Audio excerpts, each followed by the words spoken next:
తెలంగాణలో BJP Janasena honeymoon ముగిసిందా? జనసేనతో పొత్తు పెట్టుకుంటే లాభం మాట దేవుడెరుగు, ఉన్న ఓట్లు కూడా పడకుండా పోయాయని తెలంగాణ బీజేపీ నాయకులు ఆక్రోశిస్తున్నారు.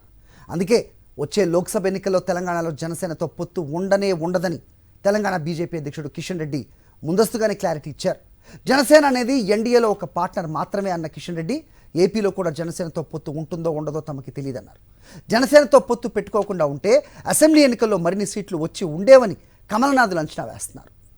కొద్ది రోజుల క్రితం ముగిసిన తెలంగాణ అసెంబ్లీ ఎన్నికల్లో చిత్ర విచిత్ర సమీకరణలు చోటు చేసుకున్నాయి.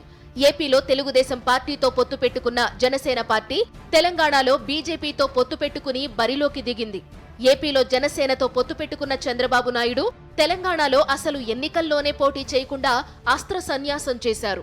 జాతీయ పార్టీల్లో ఒకరికి మేలు చేసేందుకే తెలంగాణలో టీడీపీ పోటీ చేయలేదని కొందరు వ్యాఖ్యానిస్తే, స్కిల్ స్కామ్ లో బెయిల్ కోసమే చంద్రబాబు తెలంగాణలో పోటీ చేయలేదని చంద్రబాబుకు అత్యంత ఆప్తుడు అయిన సిపిఐ నారాయణ అన్నారు. ఇక బీజేపీ జనసేన విషయానికి వస్తే మొత్తం 119 నియోజకవర్గాలున్న తెలంగాణలో జనసేనకు 8 స్థానాలు కేటాయించింది బీజేపీ. పవన్ కళ్యాణ్ ప్రచారంతో జనసేన పొత్తుతో బీజేపీకి మంచి విజయాలు వస్తాయని కమలనాథులు అనుకున్నారు. అయితే పవన్ కళ్యాణ్ ప్రచారం చేసినా బీజేపీకి దమ్మిడి ప్రయోజనం లేకపోయింది. జనసేన పార్టీయే 8 చోట్ల పోటీ చేసి 7 చోట్ల డిపాజిట్లు కోల్పోయింది. ఆ 7 నియోజకవర్గాల్లో ఎక్కడా కూడా 5,000 ఓట్లు కూడా రాలేదు. పవన్ కళ్యాణ్ నాయకత్వంలోని జనసేన అభ్యర్థుల కన్నా స్వతంత్ర అభ్యర్థి బర్రెలక్కకు వచ్చిన ఓట్లే ఎక్కువ కావడం విశేషం. బర్రెలక్కకు ఉన్న క్రేజ్ కానీ విశ్వసనీయత కానీ పవన్ కళ్యాణ్ కు లేవని తెలంగాణ అసెంబ్లీ ఎన్నికలు నిరూపించాయి.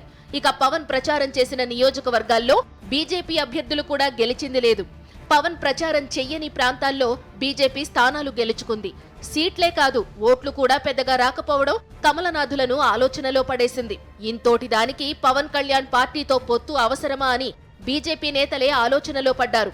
లోక్సభ ఎన్నికల్లో జనసేనను చంకలో పెట్టుకుని బరిలో దిగితే తమకు సంప్రదాయంగా వచ్చే ఓట్లు కూడా రాకపోయే ప్రమాదం ఉందని బీజేపీ భయపడుతోంది. ఈ నేపథ్యంలోనే లోక్సభ ఎన్నికలకు జనసేనతో పొత్తు వద్దే వద్దు అని బీజేపీ నేతలు ఏకగ్రీవంగా అభిప్రాయపడ్డట్లు చెబుతున్నారు. దీని ఆధారంగానే పార్టీ అధ్యక్షుడు కిషన్ రెడ్డి జనసేనతో పొత్తు లేదని స్పష్టం చేసినట్లు భావిస్తున్నారు. ఆంధ్రప్రదేశ్లోనూ బీజేపీ నేతలు జనసేనతో కలిసి వెళితే తమకి ఏంటి లాభమని ఆలోచిస్తున్నట్లు ప్రచారం జరుగుతోంది. ఒక పక్క టీడీపీతో పొత్తు పెట్టుకుంటూనే మరో పక్క బీజేపీతో స్నేహాన్ని కొనసాగిస్తున్నారు పవన్. అయితే చంద్రబాబుతో పొత్తు వద్దే వద్దు అనుకుంటోంది బీజేపీ. ఒకవేళ పవన్ టీడీపీతో కలిసి వెళ్లాలనుకుంటే ఏపీలోనూ జనసేనతో బీజేపీ కటీఫ్ చెప్పడం ఖాయమంటున్నారు.